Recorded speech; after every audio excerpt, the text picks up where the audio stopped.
right, here we are. We're at Reading at the finals. We just jumped right in, and it is the bear bow. They just called them up, so it's the men's bear bow finals. It's going to be a conclusion. I don't have our spreadsheet right now. We got Greg Poole coming. He's going to commentate as soon as he gets a couple of things taken care of. And right now we're watching the live finals at Reading, at the Reading Trail Shoot.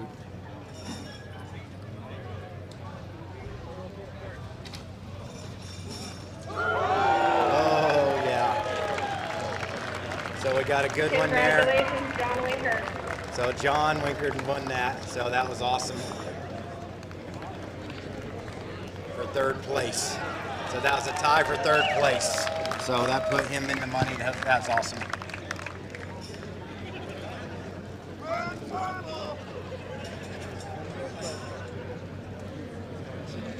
Okay, next up will be the senior male team shootout. Shooting off for first place, Benton Christensen, Tim Gillingham, Rob Morgan, Ron Bart, Paul Penrod, and Tim Otis. This is for first place.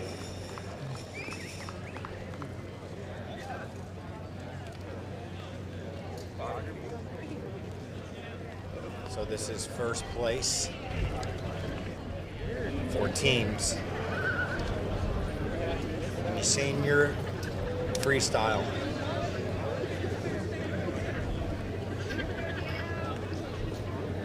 Mark Rubio, Doug Rabin, also shooting off.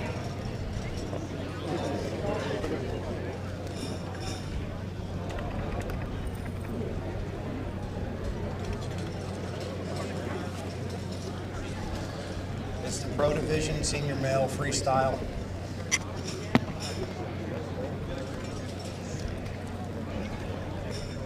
Looks like they had a multiple way tie for first place. So you got Tim Gillingham on the far right side of the screen.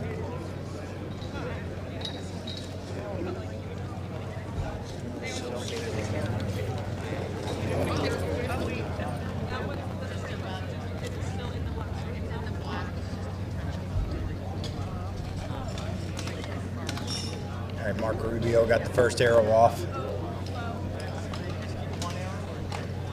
right.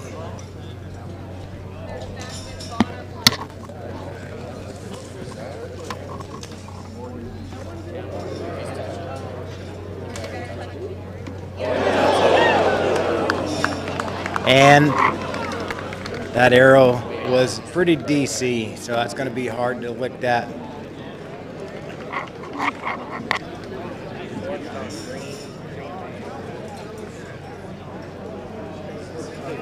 Just got these two. Yeah, I figured as much.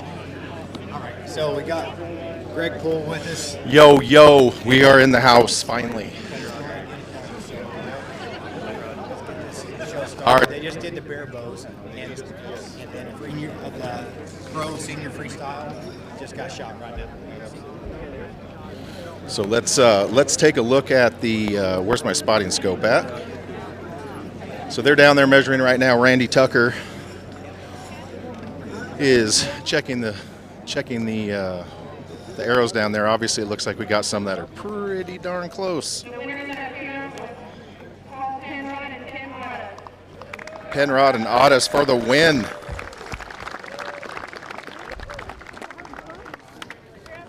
For those of you that haven't been to the Reading Shoot before, obviously this is the premier marked yardage outdoor event in the country. I believe they had about 1,400 shooters here this weekend. Absolutely phenomenal event this club puts on, and an absolutely great event. Yesterday, of course, was extremely windy, extremely rainy, but we got through it, and here we are.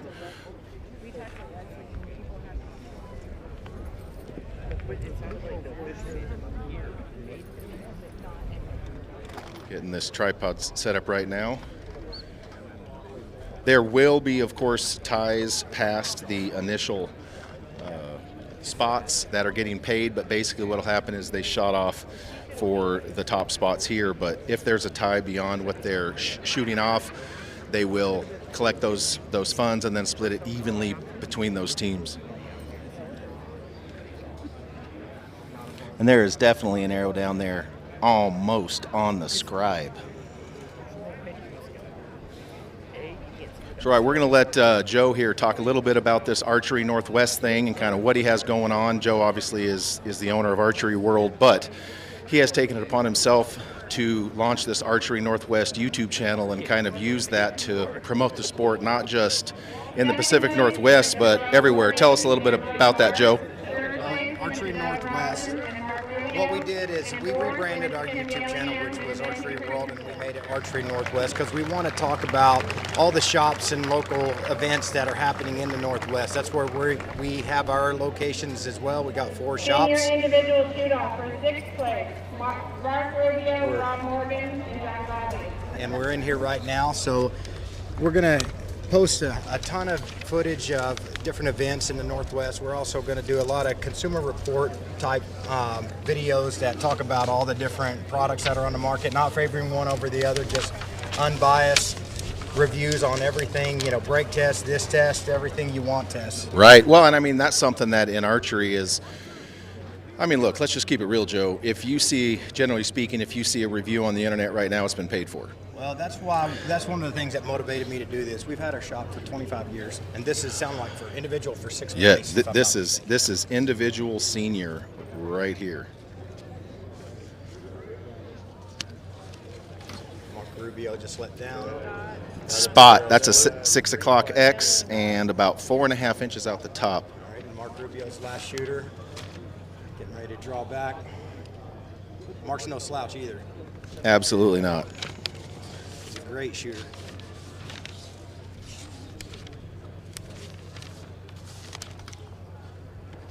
Ooh, that's a spot right there. That is classic Mark right there. He's an Absolutely. awesome shooter. No, Mark Rubio has been out here on the West Coast doing this thing for some time, and that was absolutely a great shot from Mark right there. Mark has won Vegas, which was as much a surprise to him as everybody else. He just went out there and did what he had to do and ended up winning it. But he's proven to become one of the best shooters on the West Coast when it comes to the safari stuff, not just seniors, but overall. Well, yeah. I mean, he outperforms everybody against everybody, not just his age. I mean, and then that just showed it right there. He took that spot, you know. So he had the most pressure on him, and he still performed. Absolutely. And so that's going to be 6th through 8th. And they are measuring right now. Obviously, it looks like Mark Rubio is going to take 6th. What's going to be interesting here is to see, you know, obviously there is Benton Christensen and Darren Delosier are tied for 1st. Doug Rosin's going to take Mark Rubio. Yep, Mark Rubio gets 6th. 7th to Rob Morgan. 8th to John Vazzi. And then 5th is Darren Christianberry. Good for Darren. Darren, since switching to left hand, has done incredibly well. He has absolutely come on. He shot a 15-20. Tim Audis shot a 15-21 for 4th. Doug Rosin. Switching to left hand and shooting a 15-20 here. Yeah, that's impressive. Absolutely incredible. And then Doug Rosin, of course, with a 15-22. Will take 3rd on his own. So right now we have Darren Delosier and Benton Christensen will be shooting off for the win at a 15-24. Now, I would be remiss if I didn't say that Mr. Gillingham was kind of in the race, but he ended up doing what I did today and shot himself a miss. Yeah. So I was on his target. He held it actually pretty good. I was on the opposite side, so I didn't get to see what it was. So I'm a scorer down the range, so I'm calling arrows. And when I looked for a second arrow, I couldn't find it. And I was like, "Tim, where's your other arrow?" And he's like, "I shot it." He was trying to let down. And he knew what happened immediately. He was trying to let down. It went in the dirt, you know, just right in front of him. But that hole won't let you just pick it up and shoot it again. Absolutely. Absolutely. So here we go. We got Benton Christensen and Darren Delosier.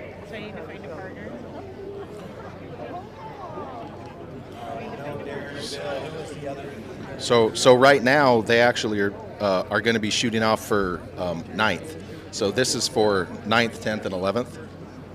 Ron Barnt, Darren Collins, and Bill Drake. They were a little bit late to the dance, but these guys are shooting off for 15-18 for 9th, 10th, and 11th.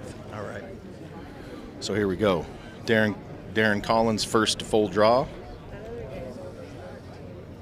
We got Bill Drake in the middle. Darren in the PSE jersey. We'll let Joe call who shoots. Ooh, Those two that's went off right darn at the near a same time. spider. All right, That first one was darn near a spider. I think they just walked up to the line with one arrow. I don't see extra arrows, so I don't know what color, who was shooting one. Okay, no, Darren's got the green fletches. Yeah, there's only 2 targets. There's only 2 arrows in the target. So Maybe somebody didn't set their sight right. It's looking like someone didn't set their sight right. So I got a yellow bill. And that's it looks like Darren. Well, Darren's shaking his head like it could have been me. Right. Is that right? Yeah, Darren's laughing, but we only got 2 arrows on the target, so we're gonna have to see what happens. And one of them is one of them's literally a 1/4 to 3/8 of an inch from the scribe, and the other one is about 3 inches out at 11. Right. I know Darren's got yellow fletches. I think a blue knock. It looks like Bill's got his back. The real question is, Joe, where's that 3rd arrow? It is still circumferencing the earth. There you go. Bill Drake absolutely smoked it. Pacific Northwest boy. That's right. He comes up to our Archery World Classic we have every December. It helps him prep for Lancaster and Vegas. We get up in the face with the camera. Right. He said the first time we did it, he did not like it, but after he won Vegas that same year, and after I asked him if it was worth it, and he said it helped tremendously. So he got Absolutely. used to being in his face. Absolutely. So apparently that was Darren Collins that did not set his sight. Not sure where that arrow could still be in flight. You just never know. So he is he's going to take 11th there, and now we're coming up to the winner. This shoot-off right here is going to determine who wins the senior championship male here in Reading. Ben Christensen, Darren DeLozier. Look, here's the thing about Ben Christensen is you can just never count him out, whether it's indoors, outdoors. He is just always in the mix, and he just maintains. That's right. And he was on my target as well because him and Tim are teammates, and he shot outstanding. He's at full draw first right now. Yep. Shoots for prime, and he's getting ready to let this thing fly. Yes, 3 o'clock tweener. That's a 3 o'clock tweener right there. Now, He was solid all week. Yes. He had a bad day today, but he was hurting too. His back, was killing him. and here we go, Darren DeLozier. And let's point out, Joe, that right now, unlike previous years, there's virtually no wind. There's usually a little. That's a solid shot, 8 o'clock, 2 shafts in. But Benton Christensen, Ben's gonna take it. yes, Benton Christensen's going to be your 2024 Reading Senior Champion. And it's deserved. He was 3 points ahead. He struggled today. His back was hurting. He had back surgery. I don't remember when he did, but he was, wanting to get off the course by the time Right. he did. All those uphill shots were killing him. Absolutely. Well, those shots killed me too, and it wasn't my back. But it's just kind of the way that goes. So let's hold those for me right here. Senior male freestyle champion is Benton Christensen. So we're going to get over here. Benton Christensen. All right, I'm going to grab Benton Christensen right here. All right, congratulations, Benton. Once again, you keep yourself on the hunt and then close the deal when it matters. This is a tough weekend. I don't know. I felt like I shot really good on all the flat stuff, and I've had back problems for years. And God, I thought I'd throw it away today on all the uphill stuff. I had a hard time. I don't know. It was rough. So answer me this. It always seems like you keep yourself in positions to win, which not everybody does. But then when you get into that position to win, you close the deal. So how do you manage to get through all that other stuff, but then when it really matters, you come through? I'm really scared of making a fool of myself in front of everybody. That's certainly one way to do it. But congratulations, buddy. You earned it. Thanks. All right. That's Benton Christensen right there. He's one of the good guys out here for sure. All right, let's see who do we got up here now. We got. All right, so I didn't hear what they called, but you got Paige up on the line right now. So this is some teams. Yep, this is for the Freestyle Championship adult male teams, and if you noticed, Paige Pierce is on the line because Paige shoots with her fiance Tate Morgan. And she's already at full draw. Yes. She has first arrow out. First arrow out, and she's probably a good 6 inches straight left. All right, so the wind just hit me in the back. Yep, that next arrow's just tall. That arrow's about 1.5 inches off at 8. And that wind is coming up right now. It is. It is. It's hitting us in the back right now as we're standing here. Exactly and right. I caught Paige because she shot first. And I guarantee he's going to make it. Oh, there we go. Whoever that was has a 3 o'clock, 3:30, almost X line. That was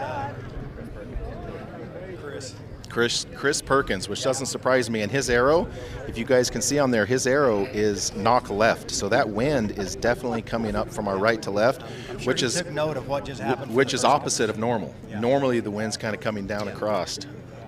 That one's about an inch straight out the bottom. Here we go, Louis Holmes, straight high, about 3 inches.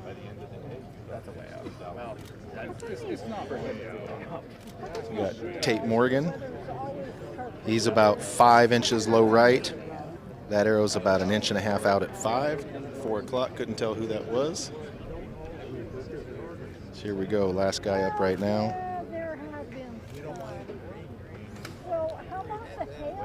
And that one's straight high too. So we have one arrow in the dot, which is obviously going to take it. And once again, folks, this is for 6th through 10th.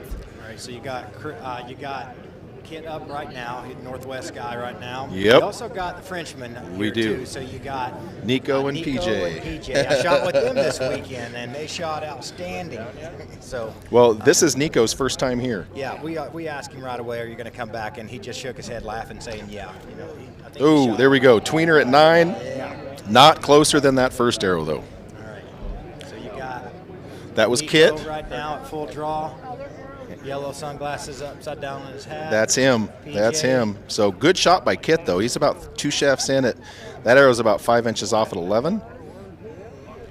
And here's PJ. PJ DeLos, of course, taking over the reins at.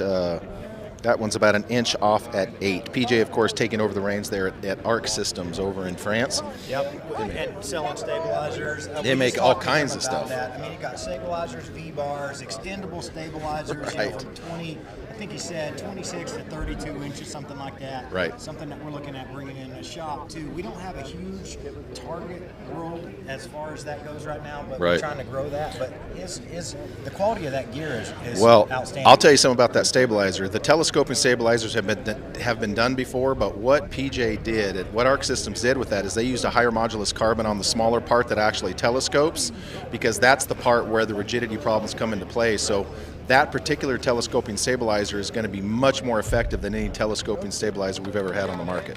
Yeah. Well, this is going to be a pretty easy one for the 6th. Ben Christensen walking down the precipice over here with his bad back, successfully navigates the hill. It's not that I wanted to watch anything happen there, but I would be remiss. You can't if somebody's going Yep. to take a So spill. obviously the winner of that shoot-off, 6th and 7th in that shoot-off will be pretty clear. There was one that was a tweener at 3, and then Kit. So Kit and his team, let's see, who's Kit and Cousins are going to take 7th. And then it's just a matter of who takes 6th, and then obviously 8th, 9th, and 10th. But Yeah. Kit's arrow is definitely going to be 7th. I didn't see who shot the arrow. That was a 3 o'clock solid tweener. Oh, I think you said Perkins. Yeah. So I saw a tweener with okay. Perkins, and he let that arrow go Yep. third. So Reyes and Perkins will take 6th.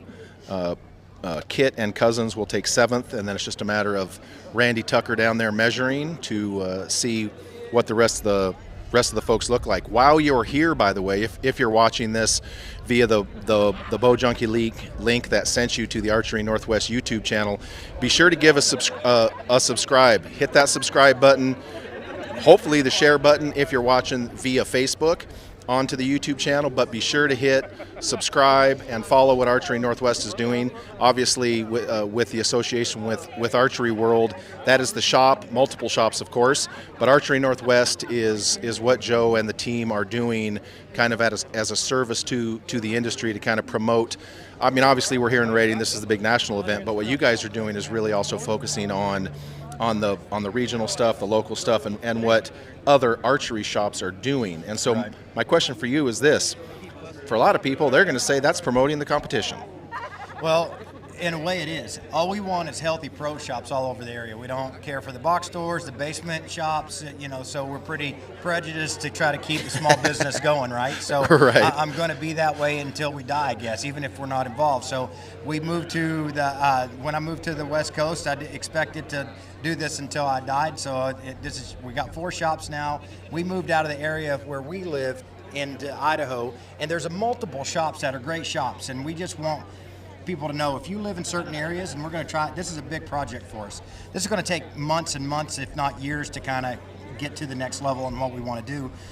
We want to promote the shops. We want to get the shops involved. We want to be able to go in and film for them. Everything I wish I could have done for 20 years while we were getting our shop and growing. Right. We're working the shop. So you can't find all the social media stuff from the people that run a shop and work in a shop. It's very hard to get them both to be together. Well, it's hard to find that person in an archery shop that is going to be able to do both, because a lot of the people that are working shops aren't necessarily your social media, internet savvy type people anyway. Like you have a team right over there, right? Yeah, that's me. I don't even have a social media account other than my business, and, Right. And that should tell you something. But I know my vision is to grow this. Look at this. We're on the ball over here. Here we go. So that's what our plan is we just want to grow it. We want all the shops to be healthy. We're going to promote the shops that are right next to us, as well as at 400 miles away. There we go. Our goal. And 7th went to Dave Cousins and Kent Pacheco. Yep, here we go. Sierra So the Frenchies take 8th. Kyle Douglas got 9th. There you go. There we You're go. not going to be disappointed with that. PJ and Nico are pretty cool guys. Oh, they're super cool. Absolutely. So now we're going to be shooting off for 4th and 5th between with Price and Scott. Louis Price shot himself 2 down this I weekend. tell you what, he's one of my favorite. I told you that earlier. He's just a cool cat, man. I mean, it just. I know he don't like to be interviewed very much, but he certainly is one of those guys, So, Absolutely.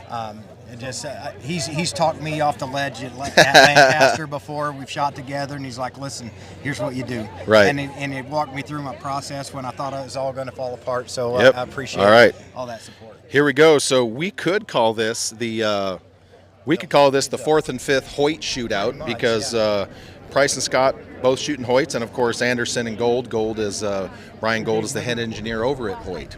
Steve Anderson is their VP of target marketing, and so this particular shoot-off is going to be a Hoyt affair. And if I'm not mistaken, some more clouds have rolled in, Joe. And wind's picked up more too. Yes, it is. In the back, so Which is I think crazy. They'll be smart enough to not shoot teams at the same time, so Right. they're going to take their turns now. So if you see, they're stacked up behind each other. Yep. And instead of spreading across the whole thing, they want one arrow downrange so they can kind of wind check it. That's right. See if the right hold was there and then the other. And Steve's won this event before, so he knows what The wind just changed. the process, right? The wind is now coming at us. It just hit us in the face. Yes, so it these did. are going to be check arrows right here. So Here we go. Brian Gold and Jonathan Scott.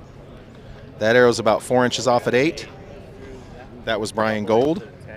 Jonathan Scott's about a shaft in at 1. So we do have a dot from Jonathan Scott. And I don't know. They played a trick. Yeah, they had each did. other's bow Yeah, hands, they so did. You had Louis and Steve switch bows back. Right. So, I mean, Steve's been here and done this, but the way Louis was shooting, holy cow. Here we go. Here he goes. I like both of them. I'd like to see either of them win. But Here comes I like Louis Price. Louis gone. Louis gone. That's about 6 inches straight left. All right, That's a little bit of a this is surprise, I'm Steve's. not going to lie. Yeah, it's about 8 inches low. All right, So looks like Jonathan Scott's arrow is going to get it. I don't think that was pressure that got to him. Maybe a little pressure. I mean, there's always some Well- massive pressure there against each other. Well, and I mean, this is not something. Well, no, this is not something everyone's going to talk about. But yes, it's cool to joke around. It's cool to do all that kind of stuff. But a lot of times when you break that energy of the seriousness of one of these shoot-offs by joking around. Yes, it's cool for us to watch, but did the whole joking around and stuff, because I literally shot with Louis Price all weekend, and if you were to combine everything he missed, which was only 2, it wasn't a fraction of an inch of how he just missed that. So his mindset all weekend, he was first to the stake. Of course, Get it done. Today, I was like, wherever you want to stand, bro. Right. You're At that the point, man. It's his show to lose. Yes. For fourth place is Louis Price and Scott. Yep, Scott. So Jonathan Scott and Price take 4th. Brian Gold and Anderson take 5th. So here we go. This one's going to be interesting because we have Hansen and Smith, Pettit and Turner, and Schaff and Slosher. Slosher is tied to win this with a 15:39, tying Jesse Broadwater's record. Yeah. So, and he's tied with Mr. James Lutz. And didn't he have to go back and shoot? Lutz did. Had to shoot 4 today. And Stefan did, right? Yes, he did. So we had some massive weather come in yesterday that was in no one's friend. It ended up hailing. They ended up having to cut the shoot short. So there were a few people out on targets that had 4 targets left. And these were abnormally long days as well. Yeah. It was. I'm not even going to get into that because Yeah. it'll. Yeah. But anyway, here we go. You call them, I'll call them. So we got everybody at full draw. right, so That's a shaft and a half in at 8. All right, so Stefan's second arrow. X at 3, off the dot at 9, Bodie. off the dot at 9, in the dot, 2 shafts at 1. And here comes Lutz, who went out there and he had to finish those.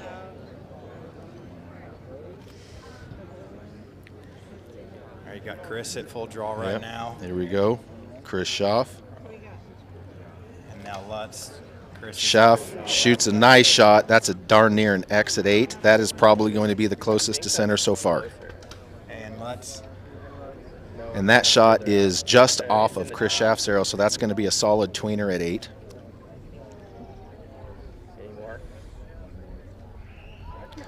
I can't see who's at full draw right there. I don't recognize, but that. And that's about 6 inches off at 8. I'm telling you, it's like pigeons watching tennis, a tennis match. I turned around and all the binos went down at the exact same time when Literally. that last arrow flew. So. Exactly. Exactly. So we will wait here and see. But back to that other point I was saying is that's one of the unique things about this Reading shoot is not only do you get to shoot with the same group all weekend, but the team event is so incredibly unique. And I promise you, when it comes time for this individual shoot off, there won't be as much joking. That game will change. They've been partners all weekend, so that's when one of them shoots a bad shot, the other covers. Right. You know, so there's all that. You're always in it all the time when you shoot teams in some way. Yes. So that's the one thing that's really cool about teams, and it brings a lot more to the table. You got people like me that'll shoot teams. Right. No, I don't have a shoot chance against these guys, but I enjoy when Absolutely. I'm not shooting well to still keep trying because I want to not let my teammate down. Well, absolutely. And right now there's maybe $500 to $1,000 on the line. When it comes time for these guys to shoot off individuals, especially for Slosher and Jimmy Lutz, there's about $25,000 on the line, and that's a whole nother matter. And you got sponsorship, contingency, making the new posters for the fall. Exactly. Well, and here's one other thing too: is it does play an advantage. Both of those guys got to shoot a practice arrow for the individual, and now neither of them really came that close to the dot. And so, what is Louis Price going to learn from his real left shot, and what is Mike Slosher going to learn from his shot? I'm sure they would have liked to hit the dot and just said, okay, a little of adjustment. But right now, I'm sure what's going through their mind is what's going to, you don't know, it's a toss-up. Yep. Was it the wind? Did they call that shot? Did they hold and just get burnt by the wind? Chris Schaff and Mike Slosser. So Schaff's arrow was indeed the closest. So Hansen and Lutz win. Yep. So Schaff and Slosher win, and then Hansen and Lutz get second, and then Bodie, Turner, and Pettit get third. So that is going to wrap up the team event shoot-offs, and now we're going to get into some real fun. Individuals, championship, freestyle. Jacob Pettit, Blake Jerome, Nick Gerard. All right, here we go. So this shoot-off right here, Joe, is for 10th, and it's actually 10th through 15th. But it's Andy Calloway, Dave Cousins, Nico Girard, Blake Jerome, Jacob Pettit, and they are shooting off at 15:32. So this is through 10th through 15th. And for those of you that were looking at the NCO, yes, there are ties below that, but they're not shooting all these off. Like, let's see. So the spots below them, Jace Boyles, Jesse Broadwater, Brian Gold, Robert Householder, and Tate Morgan, they will add up all those dollars, and then they'll just divide them by the number of shooters and pay it out evenly. Did they change that recently? Well, yes. Here we go. We're at full draw with Dave Cousins right now. Yep, so here we go. He's getting ready to let one fly. Dave doesn't usually waste a lot of time up there. First arrow off. That's a 2 shafts in at 9. That's 2 inches straight low. That just barely bit the dot at 9:30. So here we go. Nico again. And Nico and Blake. Jerome. So Blake's coming into this cold turkey. Nico's already had one shot at this, so perhaps this being Nico's first time shooting this elk herd got him a little nerved up the first time, but let's see what he does now. He'll either learn from it or it'll be in his head. Exactly, 100%. 100%. So here comes Nico. And by the way, Nico's only 24 years old, works at an archery shop in France. And he's got first arrow off. 2.5 inches straight left. He's out left again, Yep. I think. So here comes Blake Jerome. He's another Pacific Northwest guy. And that's an 8 straight left, about a foot. So that's... So he's not going to be happy with that. Blake's a great shooter, you know. And he's up in the Northwest also, and he just went pro last year. I heard you call him out a couple years ago on Low Junkie on when's it going to happen, because he had won nationals as an amateur. Absolutely. And it's time, you know, when you start doing that stuff, it is time to step up. Yes. Right? And then don't we wish we all could be there at the bottom of the pros versus the top of the amateurs, right? Right, absolutely. Well, and he's not the bottom of the pros. Well, no, absolutely. He's shooting the elk herd for a second time, which means you're not at the bottom of anything. No. But there is a huge difference between being at the, shooting the same score as an amateur than shooting the same score as a pro. It's just a totally different ball game. It's like playing with chips versus cash. Exactly. And he came in here and shot a 15:32, which is no slouch. No, you do that. I'm telling you, this weather and this condition, I don't know how these guys do it.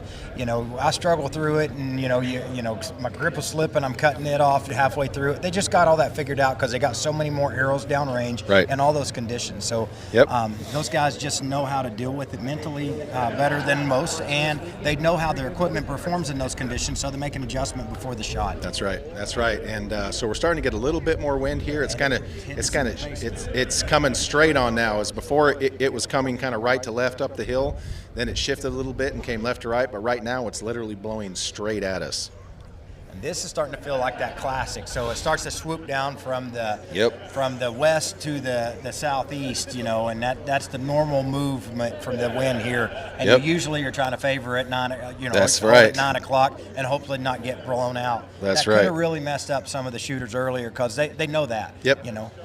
Absolutely. So next up we have Nick Ingham and Chris Perkins. Chris Perkins, of course, has won this shoot previously, and they are at a 15:35. 15:35 was the standing record for this shoot for a long time. Long time. So Dave Cousins takes 10th, Andy Calloway's 11th, 12th, Jacob Pettit, Nico takes 12th. So Nico comes over from France. And by the way, Nico doesn't shoot any arrows in the morning to warm up. They just walk straight to the target and let her buck. Yeah. I didn't even do that at 20. Of course, I wasn't even shooting a bow at 24, but being a young kid like that, he just goes out there and lets her eat. Well, that's what I joke about with, Hunter, my son and stuff, is like these young guys that shoot like this, they just not been hurt, emotionally yet by those things. Once you get hurt emotionally, it's like falling off the bike or getting bucked off the horse. Right now they're young enough, they jumped right back on it. That's right. So that's awesome. All right, here we go. Chris Perkins and... this is Nick Ingham. Nick Ingham. Oh, yeah, he's a great shooter, too. Nick's at full draw first. Here we go. Nick Ingham at full draw. Just one shaft off the dot at 9, and Chris Perkins hits it at 6 o'clock. So he's going to win individual again for 6th. This is going to be for 8th and 9th. So Chris Perkins will take 8th, and Nick Ingham will take 9th. And so back to that, what I was saying about the standing record here being 15:35. 15:35 was the record here for the longest time. Roger Willett held it at a 15:35 when it was a 2-day, which is ridiculous. Yeah. But since then, of course, Levi, Chance, Shane Wills, all kinds of people tied it. Jesse Broadwater, of course, came out the 1 year here long time ago and shot one down. That's been the record. Still is the record. We had 2 people tie that record today. But absolutely phenomenal shooting. But it really shows what the level has done. Yeah. Here we go. Bodie Turner and Taylor Spoostra for 6th and 7th. And they shot today. They closed out with 15:36. All right. So both of them shooting 4 points down total, and it's still for what place? This is for 6th. This is literally Tell me how that works. Well, I don't think Bodie's going to waste much time here. He was pretty irritated that he missed the one out the right today, and then he ended up missing another out the bottom and was not happy. But he did get the 3-yarder, so he was pretty happy about that after last year. But yeah, he's not going to waste any time. No. But this wind is coming right at us. Yeah, he's just off the dot, half inch at 2. Oh, he's still not happy. No, he's not happy at all. But he's rolling his head now. Right. He's accepted the fate. He knows it's out of his hands. Right. Now. So here's Nick. Dot. So that's going to be a solid tweener at 11 o'clock. So Nick Ingham is going to take 6th. Bodie Turner, your defending champion, will take 7th. All right. Well, Bodie obviously lives up in the Northwest. He shoots out of our Lacey shop. We've known Bodie since we were calling him Brody because we thought that's what his name was when he was like 8 or 9 years old. Right. And he was shooting at 20 yards then, and that was just what he wanted to do. And so he's like, nope, I'm not shooting at 10 yards because I'm going to eventually be shooting at 20. Right. So, yeah, we love him up there. You know, he's a good ambassador for the sport, and he's wise for his age, too. Oh, I mean, absolutely. there's not many kids that age that are going to end up acting that professional when you get out here on the course. Well, yeah, and his parents have just allowed him to jump right into the fire. And, of course, you know his dad is Joel Turner, Shot IQ. Yep. That's the system that they developed and trained. Got Joe Rogan podcast with Joel on there explaining how that works with you on there and everything else, too. So it's impressive. And him believing so much in himself, everybody knows that. So here we go. Kyle Douglas and Stefan Hansen. So Kyle Douglas has a tweener at 6, and Stefan is about 2 inches off at 7 o'clock. So that shoot off there was for 3rd and 4th. Excuse me, 4th and 5th. And so Kyle Douglas is going to take 4th. Stefan Hansen's going to take 5th at 3 down. 3 down. 3 down takes 5th. That's crazy. Ouch. What's the monetary difference between that, if you had to guess? I know we don't have the printout right now, but when you start taking these, ties in your 3rd to 5th place, that could be, $1,000 difference between one area. Oh yeah, absolutely. Easy, yes, absolutely. Because these guys are not only shooting for the. The winner of the shootout was Kyle Douglas. Yep, Kyle Douglas wins that. So there's multiple pots involved. There's the championship pot for the shoot itself.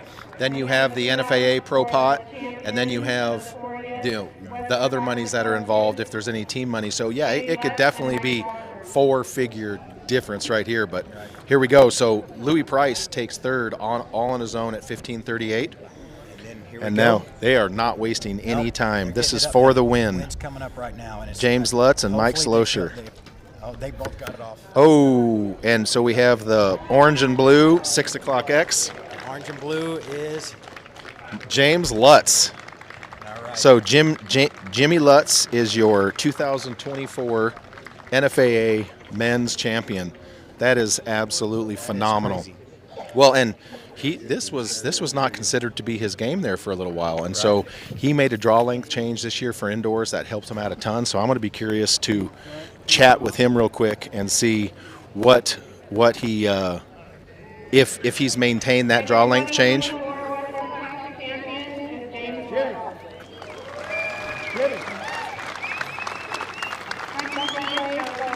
All right, let's go up here.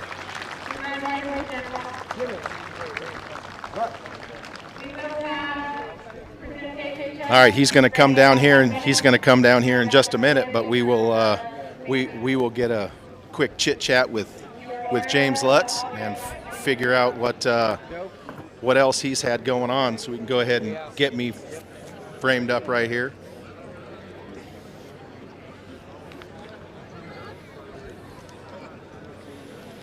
All right, we're gonna catch.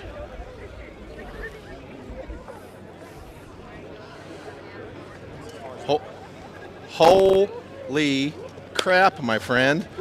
Did who would have thought that Jimmy Lutz is going to come out here and drop a one down in Reading for the dub?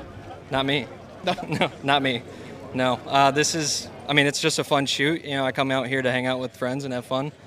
Bo was shooting good, so I knew. I mean, I knew it was possible, but anything can happen out here with weather and wind. So, no, I'm just super happy right now. All right, so we did a podcast earlier this year where you made some changes during indoor, where you lengthened your draw length out, and you said indoors it helped you actually start holding because you had self-admittedly being the commander of command shooting. Did that draw length change? Are you still shooting that draw length change now, and how did it help you here for the uphills, downhills, etc.? Yeah, I am. I also switched to 75% mods like a week ago. From what? From 80s. Okay.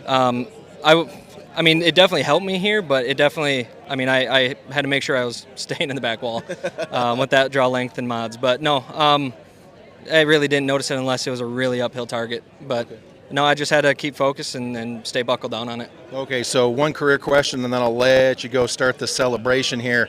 So you have been obviously widely recognized as one of the best FIDA shooters in the country. Indoors, you made a huge splash this year, but you've not been considered kind of that overall rounded archer because of those venues that you had been successful in. Now that you come out here and win easily the most prestigious marked yardage outdoor event in the world, talk a little bit about kind of how you see that setting the foundation for your career moving forward. I'm still a FIDA guy, I'll say that. But no, I mean, I like to compete, so I'm going to show up to an event that I think I can compete at.